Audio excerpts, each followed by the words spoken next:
Hello everyone, welcome once again on my channel Maths Educator Sweetie. Today we will see question number 18, 19 and 20 of exercise 7b from chapter 7 linear equation in one variable. So let's start. आइए question number 18 देखेंगे. Question number 18 is Raju is 19 years younger than his cousin. After 5 years their ages will be in the ratio 2:3. Find there present ages.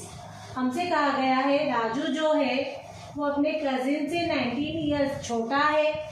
After 5 years 5 साल के बाद उनकी edges हो जाएगी ratio में 2:3. Find there present ages. उनकी present ages find out करनी है. मीन्स प्रेजेंट एज मीन्स अभी की एज उनकी फाइंड आउट करनी है. हमें प्रेजेंट एज फाइंड आउट करनी है तो उसे हम सपोज करेंगे let the present age of Raju be X and his cousin age is also X. अब आप देखिए राजू अपने कजिन से 19 ईयर्स यंगर है. यंगर मीन्स छोटा है. छोटे के लिए हम माइनस करते हैं तो हम क्या करेंगे राजू की एज में से 19 को माइनस करेंगे. राजू अपने कजिन से 19 ईयर्स छोटा है तो राजू की एज में से हमने 19 को माइनस कर दिया. अब हमसे कहा गया है आफ्टर 5 ईयर्स. सपोज कीजिए अगर अभी मैं 10 ईयर्स की हूँ तो आफ्टर 5 ईयर्स मेरी एज क्या होगी. 5 साल के बाद मेरी एज होगी +5 is equals to 15. Age it is अगर हम राजू की आफ्टर 5 ईयर्स की एज निकालते हैं तो हम लिखेंगे after 5 years Raju's age is equals to x minus 19 plus 5. Minus plus minus 19 में से 5 माइनस किया तो हो जाएगा 14. 19 ग्रेटर है आगे माइनस साइन है तो आंसर में माइनस आ जाएगा. राजू की एज हो जाएगी x minus 14 and his cousin age is x plus 5. Raju की एज हो गई आफ्टर 5 ईयर्स x माइनस 14 और कजिन की एज हो गई x प्लस 5. अब हमारी नेक्स्ट स्टेप क्या होगी. हमें कहा गया है कि दोनों की एज आफ्टर 5 ईयर्स रेशो में हो जाएगी 2:3. रेशो मीन्स अपॉन में डिवाइड में. तो हम क्या करेंगे राजू सबसे ऊपर लिखा है तो राजू की एज को हम ऊपर लिखेंगे x माइनस 14. उसके कजिन की एज x प्लस 5 वो आ जाएगी डिनोमिनेटर में इज इक्वल्स टू 2:3. अब इज इक्वल्स टू के LHS और RHS में फ्रैक्शन है तो उसे हम क्रॉस मल्टीप्लाई करके सॉल्व करेंगे. अब 3 का मल्टीप्लाई होगा x माइनस 14 में. 2 का मल्टीप्लाई हो जाएगा x प्लस 5 में.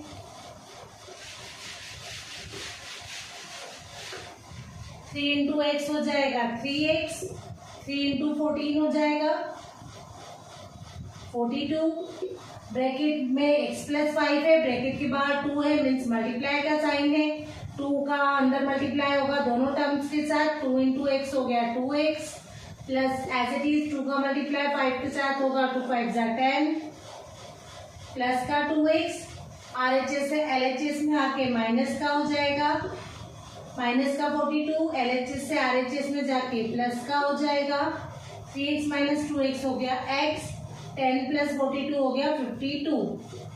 x हमने किसे सपोज किया था. x हमने सपोज किया था राजू की कजिन को तो राजू की कजिन की एज होगी 52. तो हम लिखेंगे age of his cousin x is equals to 52 और राजू की एज क्या थी हमारे पास. एज ऑफ राजू की एज थी x माइनस 19. 52 x की प्लेस पे 52 पुट किया 52 माइनस 19 हमारे पास हो जाएगा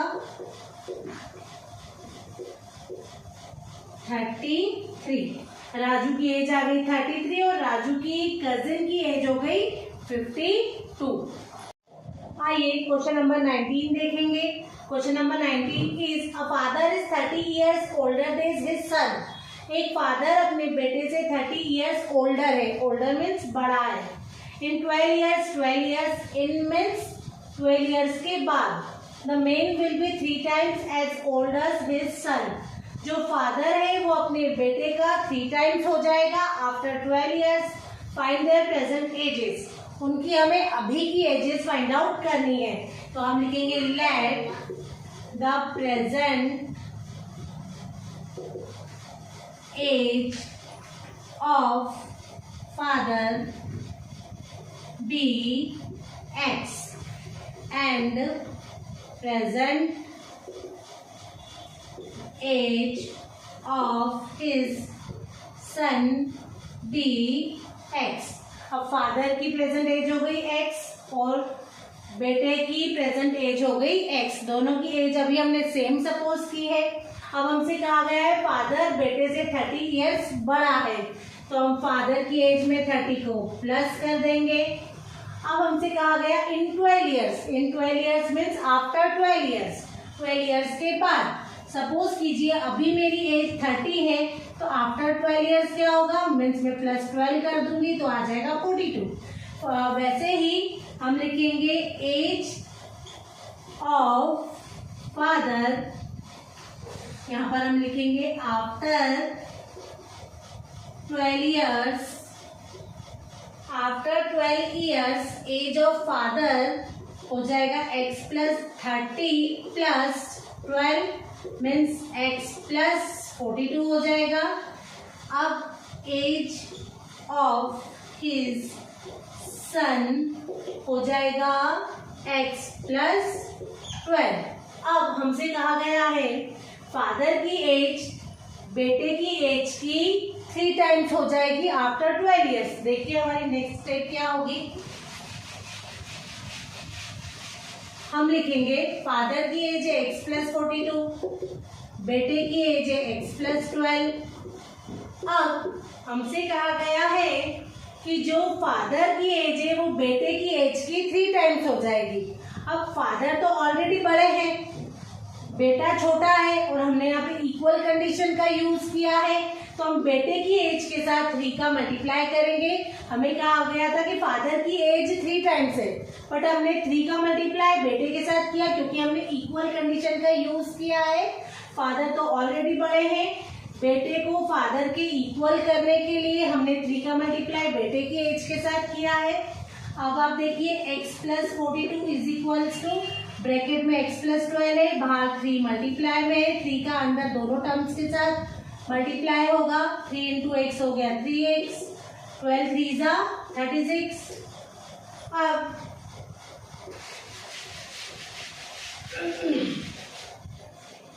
x प्लस 42 3x प्लस 36। अब वेरिएबल टर्म को हम वेरिएबल के पास लेकर आएंगे RHS से LHS में, तो माइनस 3x हो जाएगा। प्लस 42 को LHS में से RHS में लेके जाएंगे तो माइनस 42 हो जाएगा। 3 में से 1 माइनस किया 2x, 3 ग्रेटर है, आगे माइनस का साइन है तो आंसर में माइनस। 36 माइनस 42 क्या होगा, 42 माइनस 36, ये हो जाएगा हमारे पास 6 माइनस 6। 42 ग्रेटर है, आगे माइनस का साइन है तो आंसर में माइनस हो जाएगा। माइनस से माइनस कट, 2 और x मल्टीप्लाई में है, 2 को हम शिफ्ट करेंगे तो 2 RHS में जाके डिवाइड में हो जाएगा। 2 1 जा 2, 2 3 जा 6, x हो गया हमारे पास 3। अब जो बेटे की एज थी हम लिखेंगे एज ऑफ हिज सन। बेटे की एज को हमने x सपोज किया था, बेटे की एज हो गई 3 years और एज ऑफ फादर, फादर की एज थी हमारे पास x प्लस 30। यहाँ कहा गया था हमें 30 years ओल्डर है, x प्लस 30 थी फादर की एज, x की प्लेस पे हम पुट करेंगे 3 plus 30 is equals to 33। Father की एज हो गई 33 और बेटे की एज हो गई 3 years। आइए क्वेश्चन नंबर 20 देखेंगे। Question number 20 is the ages of Sonal and Manoj are in ratio 7:5 10 years hence the ratio of their ages will be 9:7 find their present ages। हमसे कहा गया है सोनल और मनोज की एज रेशो में है 7:5। जब भी हमें कोई चीज रेशो में दी जाती है तो सबसे पहले हम उस क्वांटिटी को सपोज करते हैं। तो हम लिखेंगे let the age of Sonal and Manoj be x. Sonal और मनोज के एक्स को हमने एक्स सपोज किया। अब हमें रेशो में दी गई है और पहले सोनल है तो हम सोनल की एज को बोलेंगे 7x और मनोज की एज को बोलेंगे 5x। तो हमारे पास हो जाएगा age of Sonal is equals to 7x, age of Manoj is equals to 5x। अब हमसे कहा गया है 10 years hence। 10 years hence means after 10 years, 10 years के बाद। तो हम लिखेंगे after 10 years age of Sonal हो जाएगी 7x प्लस 10। आफ्टर कहा गया है तो हम प्लस 10 करेंगे।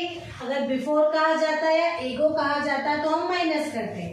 अब हम बोलेंगे age of Manoj is equals to 5x plus 10। अब हमसे कहा गया है 10 years के बाद सोनल और मनोज की एज का रेशो हो जाएगा 9:7। तो अब हमें फिर रेशो दिया हुआ है तो हम क्या करेंगे देखिए, पहले सोनल है तो सोनल की एज को ऊपर न्यूमरेटर में लिखेंगे, मनोज की एज को नीचे डिनोमिनेटर में लिखेंगे। इज इक्वल्स टू रेशो हो जाएगा 9:7 मीन्स 9/7। अब इज इक्वल्स टू के LHS और RHS में फ्रैक्शन है तो हमें वेरिएबल की वैल्यू फाइंड आउट करनी है।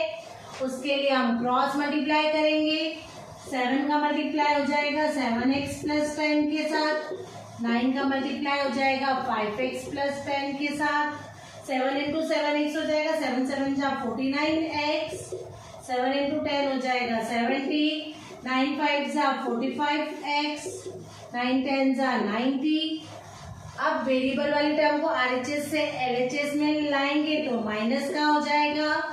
कांस्टेंट टर्म को LHS से RHS में ले जाएंगे तो माइनस का हो जाएगा। 49 माइनस 45 हो जाएगा 4x, 90 माइनस 70 हो जाएगा 20। 4 और x मल्टीप्लाई में है,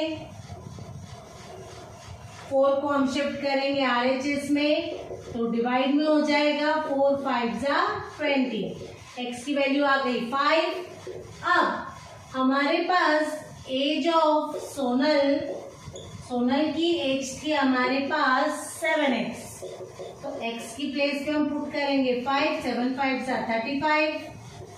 एज ऑफ मनोज थी हमारे पास 5x तो 5x की प्लेस पे 5 पुट किया, 5 5 जा 25।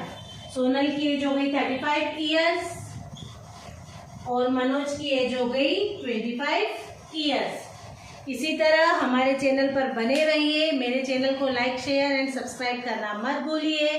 बाय।